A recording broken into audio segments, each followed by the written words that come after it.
Hello, I'm Lee from Consultants Like Us, a cybersecurity and information governance, risk and compliance consultancy.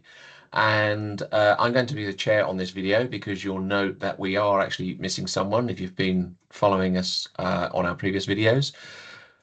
So yes, my esteemed business partner, Gary Hibbard, has taken some time away just to recharge his batteries, get his head back into the right frame of mind as we embark on the next few months of challenges. As usual, we are joined by the founder of iComply, Luke Keeley. How's it going? And together we are iComply with consultants like us, providing compliance without complexity. We formed a partnership to help organizations understand security, and in this series we're focusing on the FTC safeguards rule. Now, normally we try and script this more so that we stay on topic, but tonight I want to try something a little bit different. Mainly because when Luke and I met previously to agree on the subject for today, we automatically fell into actually a whole conversation around the subject matters. So we had to force ourselves to stop ready for tonight. So it's literally just pens and papers down practically, and we'll have a little chat. So let's go. So Luke, good evening. How are you tonight? Or today, Yeah, morning? yeah, today, good morning. I'm not sure. I'm good, thank you. Yeah, it's Monday for us here in the UK. Weather's not been too bad, but let's not do the typical British thing of talking about the weather. We're here to talk FTC safeguards rule. And tonight's subject is notifications. So I'm gonna throw it over to you because I get the privilege of doing that, being the chairperson. What what are we talking about when we talk about notifications? So this, like a couple of other things within the FTC safeguards rules, one of those things that I got drawn to very, very quickly. Now, there are 9 requirements in the FTC safeguards rule. One of them is around incident response and effectively rule breach notification requirements. Now, I'm going to read verbatim what the FTC safeguards rule says, because there are a couple of points, a couple of hooks, a couple of triggers we do really need to drill into. Section 314.4 of the Safeguards Rule requires financial institutions to notify the FTC as soon as possible and no later than 30 days after discovery of a notification event. First point. For purposes of a rule, a notification event is a security breach involving the unauthorized acquisition of at least 500 consumers' unencrypted information. And in this context, unencrypted information includes encrypted customer information when its encryption key was accessed by the unauthorized person. So there are some other bits and pieces around reporting, what you should probably think about doing and so on. Now, you and I have been around when GDPR first came in. Now, Yeah. GDPR, whether people like it or not, is effectively the global standard for data privacy for every country. It has been effectively the standard of which you've got the California Consumer Privacy Act, which is effectively being built off it. You've got the POPI Act, which is in South Africa, protecting online personal information. And you've got the Australian Privacy Principles, Yes. which is effectively built off the same standard as well. Now, your GDPR knowledge is invariably going to be a lot better than mine. When we talk about data breach, at what point does it talk about thresholds in terms of X amount of people, X amount of records becoming a notifiable event? Where does it say that? In the world of GDPR, it does not say that. It is basically as soon as you've had a breach affecting customer information, and that could be one customer, it could be hundreds of thousands of customers. You've had a breach, you now need to take corrective action. Whether or not you need to notify the ICO, the Information Commission's Office, there are thresholds in there about it, but you do still need to speak to your customers and take corrective action. Yeah, so let's just talk about the word breach for a second, because I think when you look at what I've just read out there, it talked about acquisition of customer data. Now, acquisition, if we drill into what that word means, it means that they've not only seen, but they've effectively taken data. I read acquisition if that they've stolen something. Now, if you look at GDPR, it doesn't talk about just acquisition. It talks about exposure. It doesn't mean the fact that something has been seen accounts and equates to a data breach. If you've lost control of that data, such as someone's taken over your server, or you have had a briefcase full of paper documents that might very well have been stolen out of a vehicle, those both account for a data breach. Yep. Even though you've lost it, even if somebody's seen it, that's it. So I find it really unusual that you've got the FTC safeguards rule talking about what is effectively data privacy legislation. Clearly, they're not experts in this area because this is geared towards customer data, but I think the acquisition is just so unbelievably specific in the first point. So I found that interesting that it said you've had to have lost it for it to account to it being a data breach. It's not just that though. I'm just picking up. So you mentioned 500 customers as a threshold. So are we saying at least? So are we saying if you've had a data has been acquired of 499 of your customers, you haven't got to do a thing? Well, I mean, according to this, and it does say unauthorized acquisition of at least 500 customers' unencrypted information. At least. I just the idea that you have to have a threshold to report a notifiable incident of this is ridiculous. Because whether it would be one person, would it be 5 million? The fact that you've got one person's data which has been effectively acquired, that's a notifiable event, in my opinion. Yeah, I mean, this is one of those troublesome areas, isn't it? And again, it's the use of certain words in certain ways that are causing us areas of concern. For us, a data breach affects CIA, confidentiality, integrity, and or availability. Could be one of those, could be two of those, could be all three. But many organizations don't see it the same way. Many companies say, well, if my data's not available, we haven't had a breach. GDPR says otherwise. Exactly. And I say otherwise, and I think you yourself would say otherwise, and I certainly know Gary would as well, is you had a breach. Now, GDPR, interestingly, does actually state that if you have lost an encrypted hard drive full of customer data, you don't have to report a breach. As long as the data is effectively still in your systems, then there is no data loss at that point. Yeah. So I think we've got mitigating factors when it comes to a data breach, because in that scenario, if you're transporting, you're going from work and you stop off to get a coffee at Starbucks and you've got a hard drive full of customer data, and that hard drive is, you've got layers of AES 256 encryption layered on top of something else. So, it's incredibly secure. If you lose that hard drive, you've lost control of the data. But the fact is you have got mitigating controls in place, so it actually reduces the likelihood of someone being able to acquire that data. So they've got it, but they can't see it. They can't do anything with it. So yes, it's effectively a data breach, but it's actually been mitigated by security controls such as encryption and password protection. Yeah, correct. Okay. So look, again, I don't see the rationale between 500. If I'm being honest, I think that is, if you're gonna create a threshold, it's a low one, which is probably a good thing. But I don't know where 500 really has come from.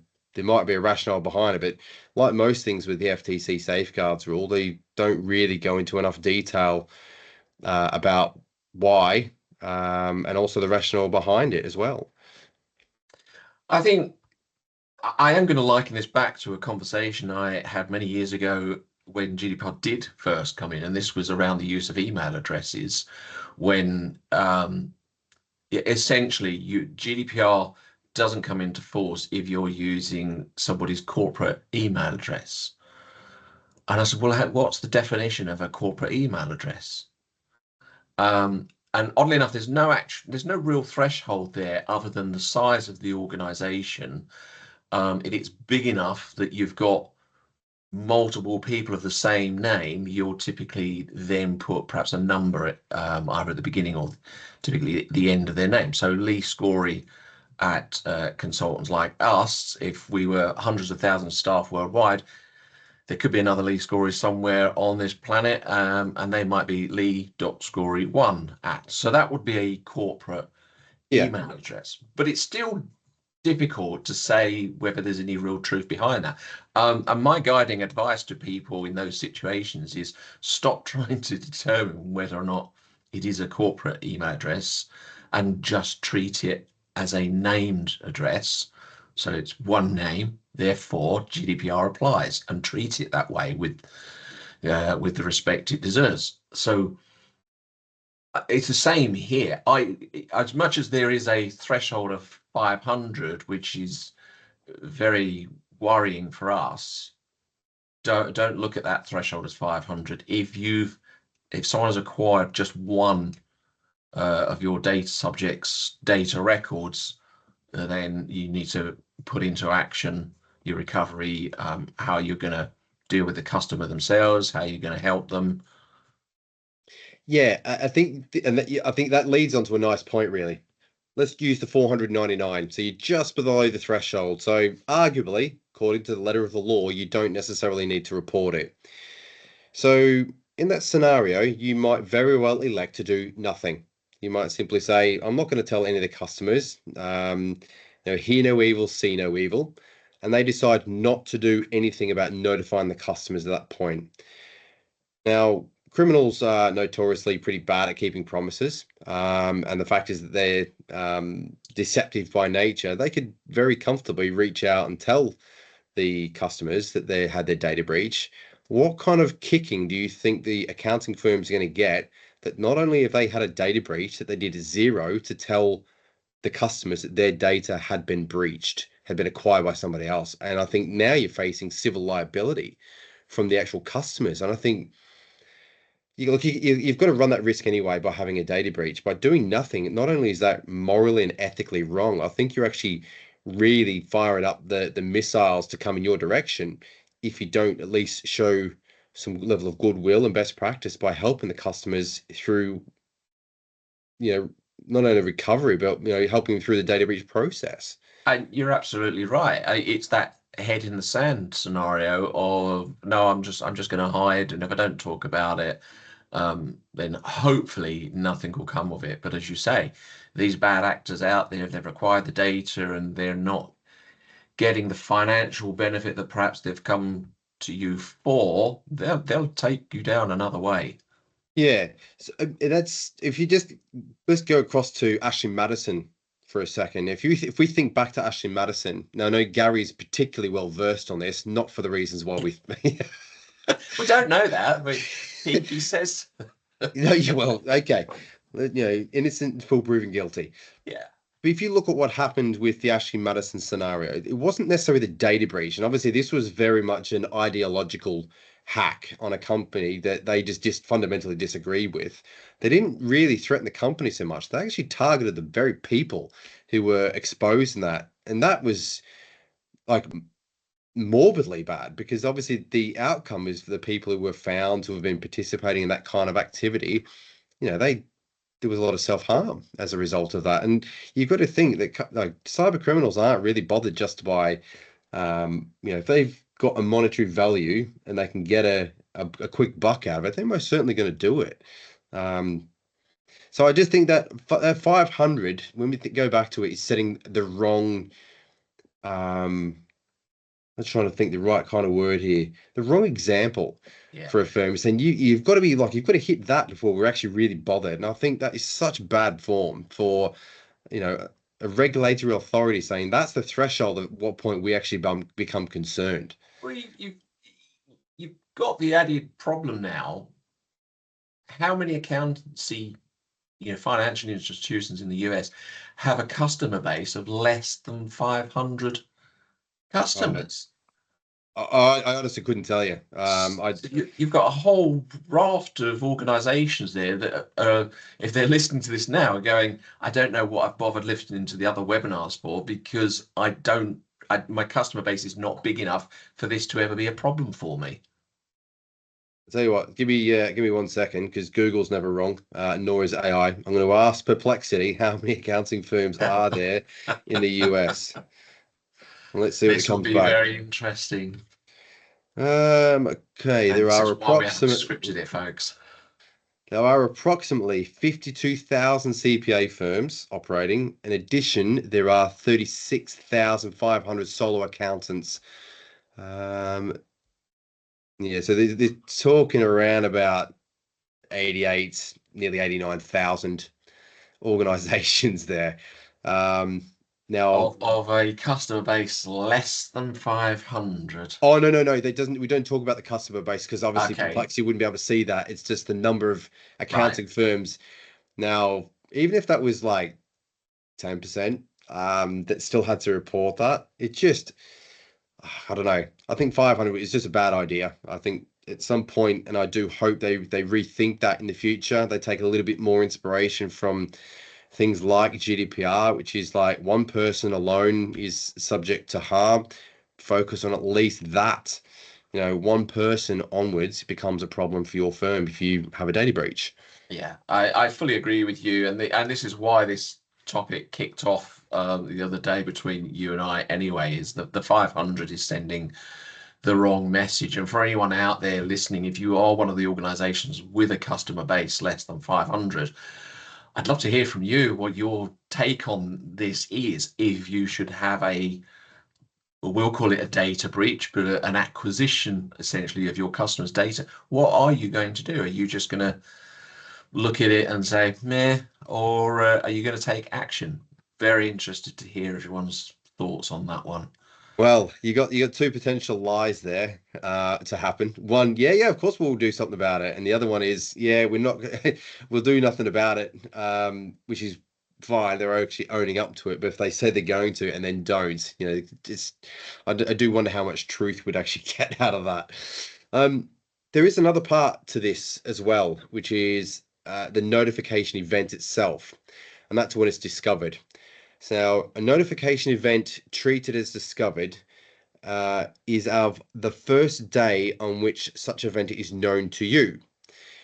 Now, you shall have be deemed to have knowledge of a notification event if such event is known to any person other than the person committing the breach, who is your employee, officer, or other agent.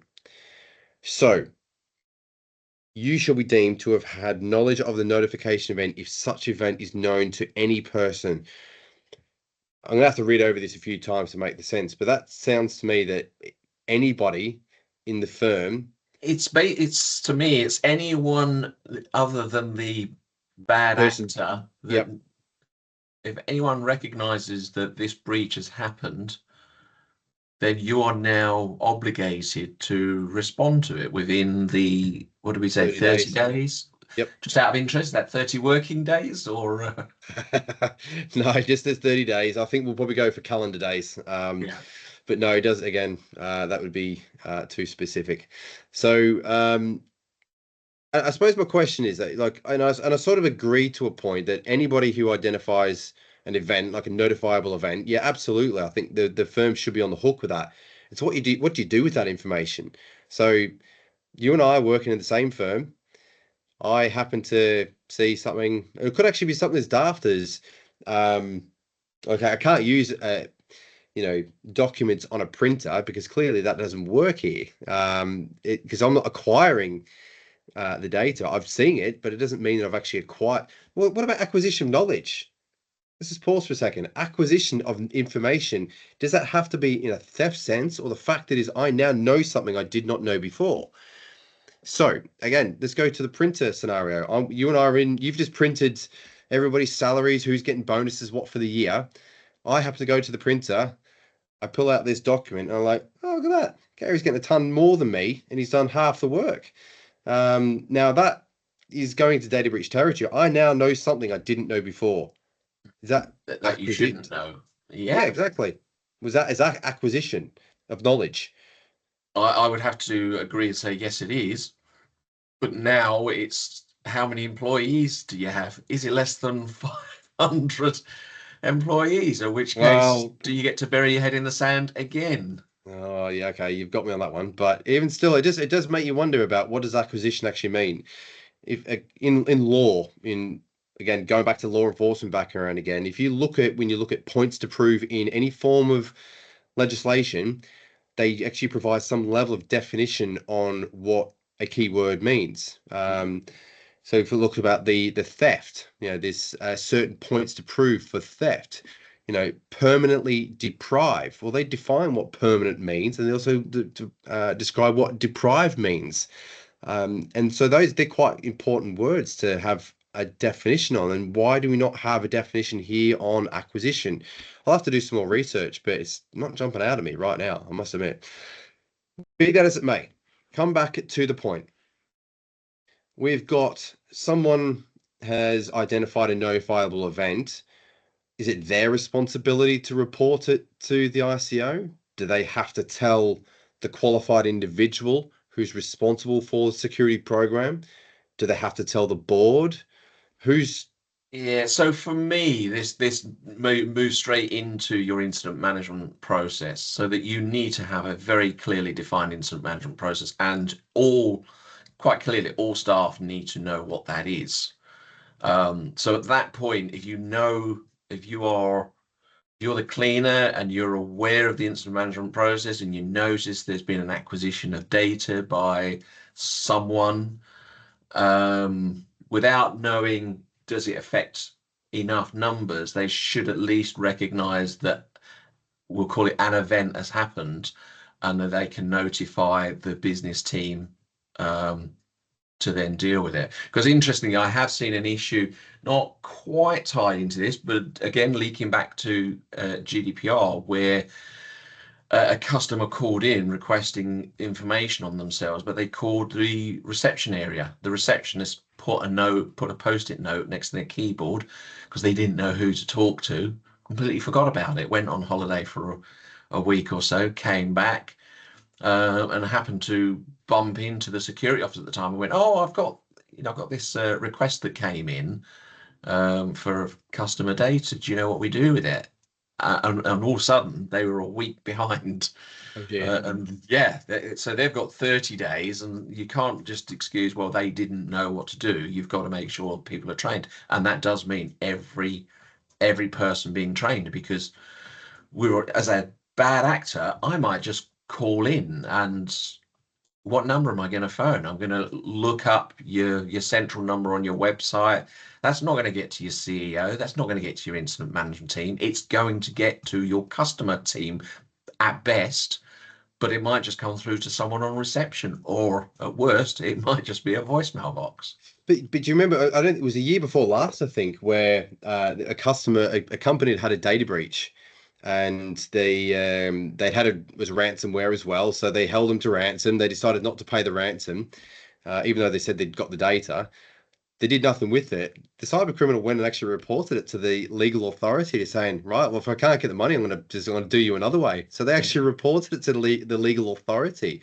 I think that's classic.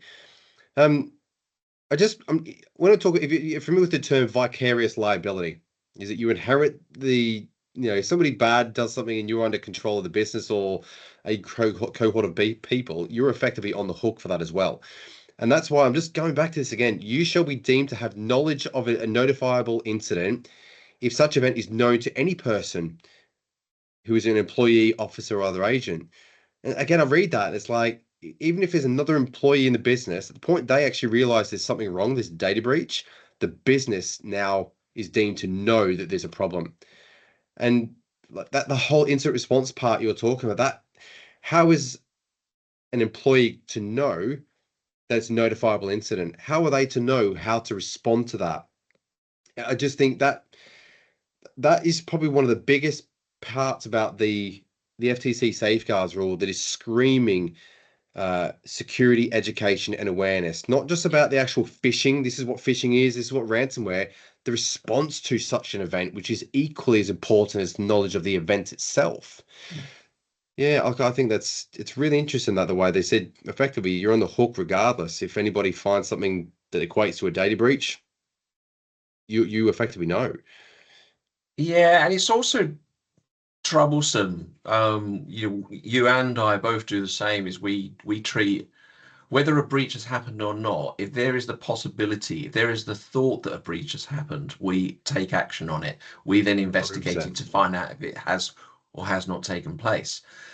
We encourage our clients and all of their own teams to have that approach to say, if you see something, if you think this is a breach, or even if you think it's a potential breach, raise your hand, get it logged.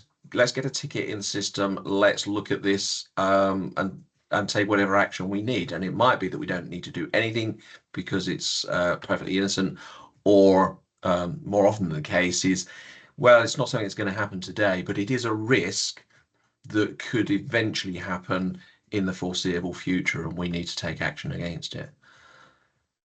I don't want to go down too much of this route now because I think we'll cover it in another episode. It's around business continuity. Yeah.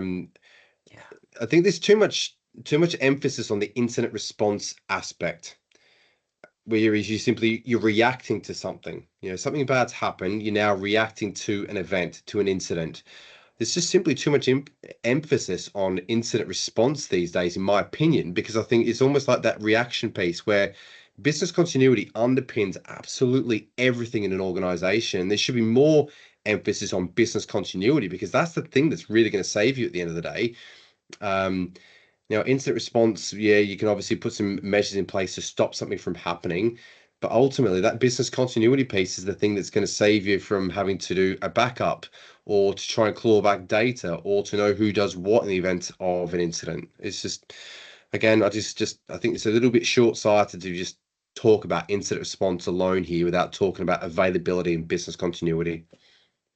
But this was one of the issues that we talked about in one of the early episodes about the whole confidentiality is in there, integrity of data is in there, but not necessarily the availability of data. So we've now got, if your customer data is taken down, that's not a breach, it's not an incident, because no one's acquired the data. But if the customer data has been acquired, but it's less than 500, you still don't need to do anything.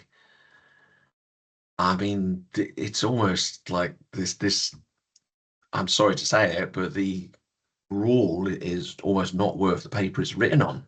It's laughable. I think, you take it out. I mean, I quite like the FTC safeguards rule in a lot of ways because it's almost like a blueprint for the core security requirements that every single firm, every single business should have just as a minimum. And I think, it's a great framework. And even if you don't have to adhere to it, just look at it and just say, yeah, I think there's some really good measures in there that you should probably do just as a matter of course. And then it lets itself down right at the very end. It is literally at the last, right towards the very bottom. At the critical point of you Yeah, needing to take action, you yeah, get a get out of jail free. You don't have to do anything because it's below all of the thresholds, or it's the customer data has not been acquired, it's just unavailable. It doesn't matter that someone's taken your whole infrastructure down. It's not an incident that we have to deal with. yeah.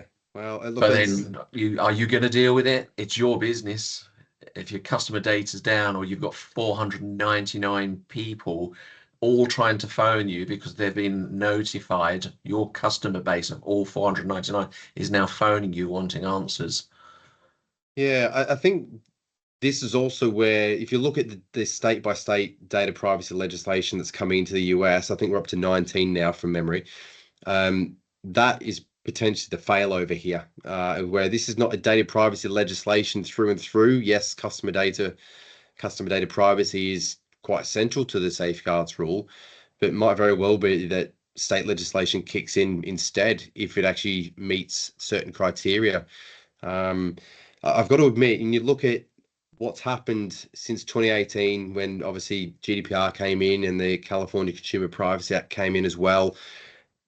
US state legislation is gaining some momentum. I think last year in 2024, I saw that there were upwards around about 65 different bills currently going through for review for data privacy. And that's not just one, there's actually like two or three per state. And not just because of the state legislation, you've also got industry and sector specific data privacy legislation, most notably around healthcare and HIPAA. But it just shows you that data privacy is like becoming quite a powerful thing. So if the FTC safeguards is effectively thrown out the window because you don't meet the threshold, I would definitely look and see what state privacy legislation you adhere to. Because if you've got customers scattered all around different states, you might have 5,000 customers, you might trigger an event in a state. So again, FTC safeguards or not, data privacy legislation is going to get you potentially. Yeah. Yeah, I fully agree. I think there's no way around it. It's gonna come down on your shoulders if you are the owner of the business. You're gonna have to hold yourself accountable for this, regardless. Ignore the thresholds and stand up for yourself and make sure you're taking the action. I think is really what I'm trying to say here as my call to arms to anyone listening to this at the moment. Yeah, absolutely. I think if you're going to look at some takeaways from this, I think look, the 500 is a limit. I'd largely ignore that. If it's anything less than that, I'd still be responding, and while you might necessarily have to notify the FTC about it, I'd still do it anyway. You've obviously got law enforcement who might very well want to be. You might very well have the data privacy oversight authority for your state that you have to do something about, but you've also got the customers.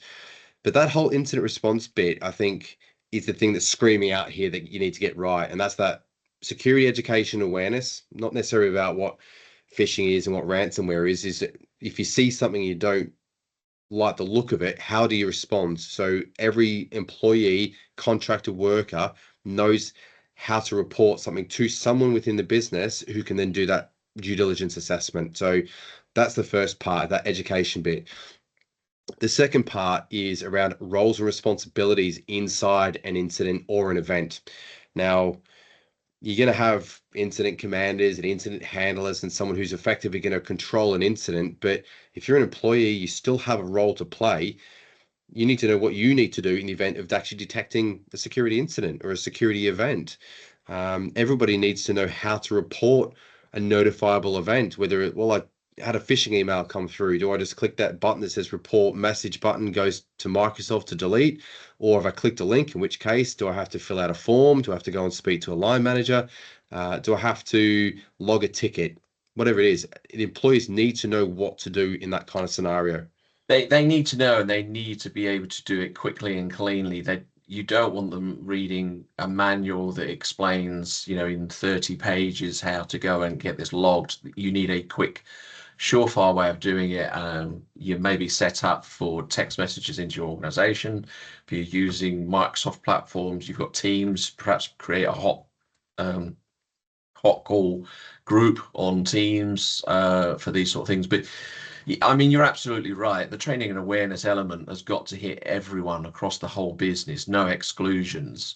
But not just how to log the incident or the event. What is the event? Yeah. What is an event? Because and we find this a lot when we're going through our own audits, and people look at our incident management process and you say, well, you haven't thought about this event and you haven't thought about that event. And we're always, saying to them, well, you're asking me to come up with a list of events that we perhaps don't even know about just yet. What we have is a plan to deal with any event. So, in its most basic form, has the confidentiality, integrity, or availability of customer information been compromised in any way? The answer to that is Yeah. yes. Move it into your incident management. If you need to interview the person that's reporting it and get more information out of them, that's fine. But at least now your process is started, and you're on your 30-day countdown. Yeah, I think if you can have an incident response plan, if you're going to make sure it adheres to this, you need an appendix, and that has to have a glossary. And so you clearly define what is an event. Now we said an event, and we've got an incident. What constitutes an event or an incident? Does an event eventually go to an incident? When I've done incident response myself, look, I'll say it very clearly. One of the best incident response plans I've ever seen is the ones that you and Gary have built, because it will apply to literally any scenario. Unfortunately, I like to write a little bit more, and I'm just one of those people that likes a little bit War and Peace. But I created effectively a tiered approach to incident response, and that was you've either got an adverse event, minor incident, or major incident. But the whole purpose being is that you can escalate when the risk starts to increase. You don't have to mobilize absolutely everyone. So if it's an adverse event, so it could be any employee, they could simply report it and they can control it. If it's a case of clicked on a link, I can manage it myself. If it's a minor incident where it's either affecting more people, more data, more infrastructure, the risk is just simply greater, then you can escalate. So I think that terminology, because the FTC here says notification event, but it talks about incident response in there as well. And I think you've hit the nail on the head there when you mentioned it just now about those escalation points. What if you've had half your customer database impacted and there were 300 accounts on there?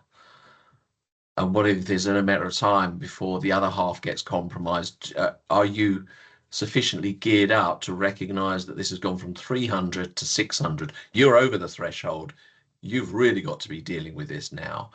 And this maybe this is the next topic around that incident management business continuity, because certainly I've seen it in the past where a very innocent application outage that happened over lunchtime only affected a couple of users, but when people came back from lunch, we realized this is a much bigger problem, and we had a complete and utter business meltdown that we needed to deal with because we'd had fundamental hardware failures. So yeah, recognizing that an incident, an event, whatever we're going to call it right now, might not be huge, but you've got to be looking at it to determine whether or not it could grow or it will grow, or even just looking at those trends to say, well, is this happening? Is it a recurring theme that's happening here that we need to address? But like I said, this is a whole separate topic in itself, and I don't think we've covered it off just yet in this program, so we'll definitely add it to the list. Yeah, I'm actually doing a little bit of digging here now. Security event. They've actually got a glossary on the website. Oh, this is less than helpful. So a security event means any event resulting in unauthorized access to or disruption or misuse of an information system, information stored on such an information system, or customer information held in physical form. That is completely contrary to what they talk about as a notifiable event. This is talking about unauthorized access, disruption, or misuse. So effectively, what we call in the police criminal damage. You got conceal, loss, alteration, damage, or destruction. CLAD is the mnemonic, if you want to call it that. So that security event definition there is more akin to what I would expect an event to be talking about. Yet it doesn't talk about that. It talks about encrypted information of 500 users. It's just I hope this is version 1 of the FTC safeguards rule, and I hope we have the opportunity to, give some feedback and contribute towards improving not only just the wordiness of it and the definition of it, just to make it so it's a lot more functional for firms. Because I'm kind of hoping the FTC has signed up to these these videos and are watching diligently in order to determine, what do we need to change to improve this. If you are from the FTC, let us know. Yeah, I do wonder who wrote it. Not saying it's bad, whoever's listening. I'm just simply saying, like most things in life, there's always improvements to be made. So yeah. Okay. Right. Well, we're into the 50-minute zone, so I think we'll wrap that up there. I think, so what's your key takeaway from tonight's session then? Look, I think there's two for me. One, moral and ethical obligations towards your customers. 499, 500, it's irrelevant. If you have one single customer that has a data breach, do right by the customer, is the first thing. Just bearing in mind that you're a custodian of that data, so you have to do right by them. The second thing will be that when you talk about the incident response plan, building, one of the first thing you talk about is the prepare aspect. That preparation part is around about training your staff to know what to do in the course of an event, and that will be knowing what to do. So I think preparation of an incident response program is probably first and foremost for me the most important part. Yeah, and you have taken both of my takeaways from this is ignore the 500, treat just one as a major incident here. But yeah, the training and awareness, knowing, making sure that all your staff know what the incident process is or what constitutes an event. And so for my final one in there, I would pick up on the whole escalation point of knowing, as a business, when this grows from 499 to 500, if you're going to be a rule stickler, you better make sure that you can at least watch out for and react to an incident that has affected 499 yesterday and one more today. I suppose you've got the option here, a shameless plug. Consultants like us, I Comply Online, we may or may not have incident response templates that actually guide you through the process, that actually ask you all the pertinent questions to build such a program if one was needed. Do indeed. If we were to shamelessly plug it, we might need to put that up. There are document packs available, but it's not just words on a piece of paper. That's the important thing, is each of us have all experienced incidents throughout our lives, both personally and professionally, and knowing how to deal with them is how our incident plans have come together. So yeah, they're not just things that we've bought somewhere. These are things that have been, as you said, they're tried and tested. Yep. Nice one. Cool. Right. This is part one. Definitely, you have to come back on this one at some point. If nothing else, just a rant. I've no doubt, if Gary doesn't already pick this up while he is on leave, sat on the beach, yeah, he'll probably watch this and go, "No, but I've got so much to say," and he'll want to jump in on it. So with that in mind, we'll wrap up now. So thank you all for watching. Please like and subscribe if you are enjoying it. And don't forget to reach out to us. Let us know what you do or don't like about this topic and all the other topics we're doing on this. And feel free, get in touch, get involved, because we want to hear from other people. At the moment, it's just the three of us really talking about it and putting our own views across. We really do want to hear from you as security professionals out there, from you as financial institutions across the US that are going to be or are impacted by the FTC safeguards rules. Yeah, let us know. Thank you all. Cheers. Take care.